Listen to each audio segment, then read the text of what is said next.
You brought up Steve Jobs. Tell us a little bit about what was your experience. Were you directly reporting to him, or was he just the head of the company under which you were involved in?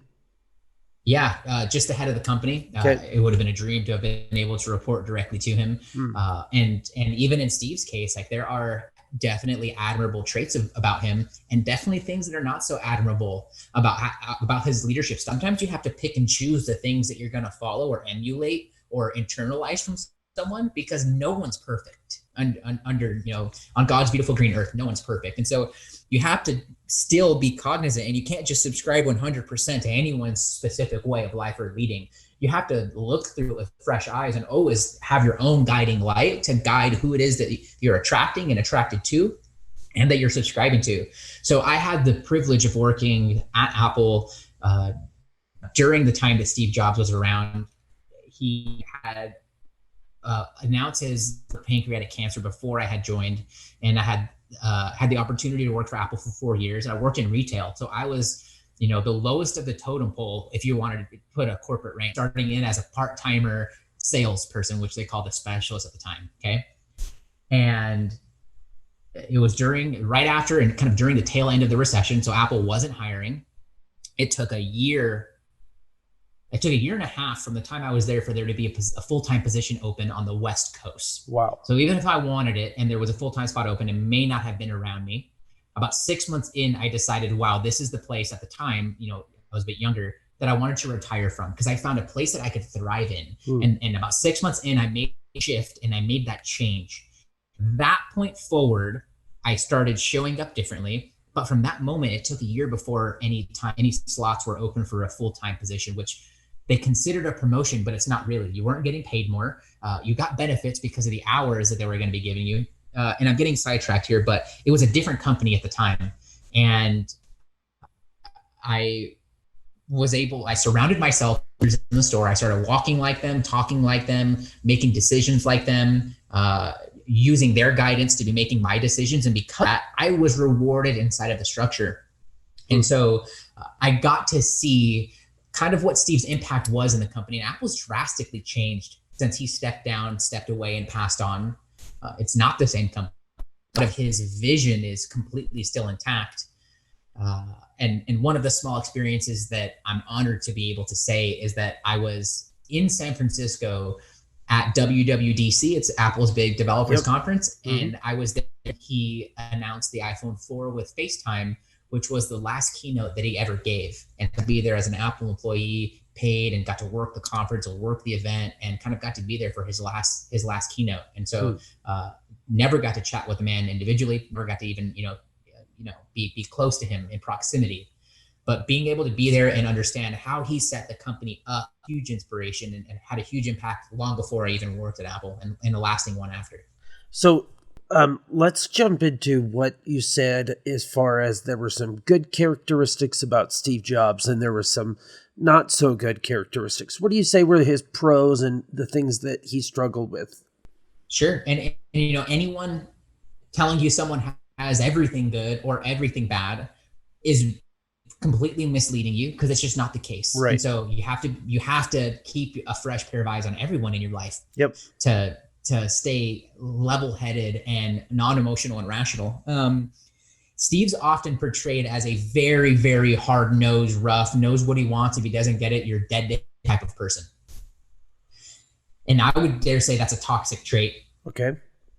But when you look at the result of it and what it caused, and called for people to pull for themselves, he called people to, because of that, perform their best, very hard circumstances and time frames, to create life and world-changing products. So a very toxic, or so to say labeled bad thing, had all of these benefits to it. And oftentimes, any leader, Steve or others, who have these good things, it doesn't mean it always results in things that are good, and oftentimes can result in bad. If you get a leader who can easily be walked on, that's going to create a lot of bad situations. But a leader who allows no room and is very hard-nosed and stubborn, Steve probably being a prime example of that, or at least of what he's portrayed to the public and what his legacy's been preserved as, creates these good things. And so I think there's something to be said for putting people under pressure. I think there's something to be said for understanding how to get the best from your people. Is that the best way ever or always? For sure not. But uh but they're but it's toxic. But also at the same time, this company that's absolutely changed the world. Hmm. So I'm not sure if I answer your question spot on there or not, but some bad things about him, probably some toxic ways he may have treated his people. Some good things about him is that he had a vision that was so far bigger than him that even the lowest of low employees, me coming in as a part-time specialist in retail, could be inspired and thrive based on that vision. Did you feel like a pressure working there because of his expectations? Is it the same retail? No. Are there people walking around at every stage of Apple trying to be like him? Absolutely.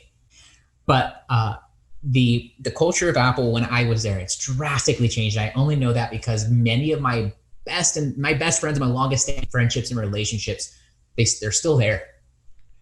So how's it different?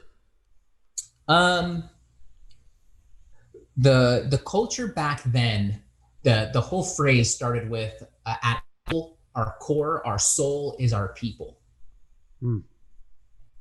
And I left because I no longer felt that was the case. Because it's one thing to be saying that, and it's another thing, business and legal decision, to be able to follow and subscribe to that. And I just think that this is a perfect example of me, and this might be you listening to this right now, giving up mine or your power to something bigger like an employer. Nothing is going to save you at the end of the day. You have to save yourself. And relying on any corporation, any party, any leader, anything like that is a surefire to failure and to wasting a lot of time.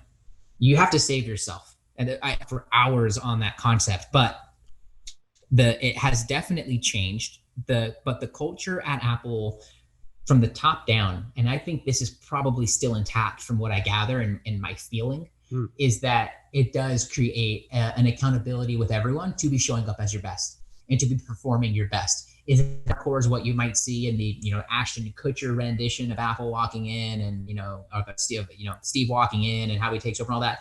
I wouldn't the case, but in every basket of apples is a bad one, and there's always going to be people in there who take that to the to the 11th degree and want to emulate that. But those people are quickly weeded out of that culture or set because environment and the expectation there is you really do care about your people. So has it changed? Yes. Is it it's still a corporation at the end of the day, and decisions based on finances and the best thing for them, regardless of any individual person. That's the reality then and now. That was a great movie, wasn't it? That Steve Jobs good. movie. It was good. And there's a lot of them. If you're a fan of Steve and the Apple journey, I think the best movie rendition of it was made while Steve was still here, years before he passed. And it's called Pirates of the Silicon Valley. It is phenomenal. Kind of a harder movie to find. Bookmark it if you find it, buy it where you can. Pirates of the Silicon Valley.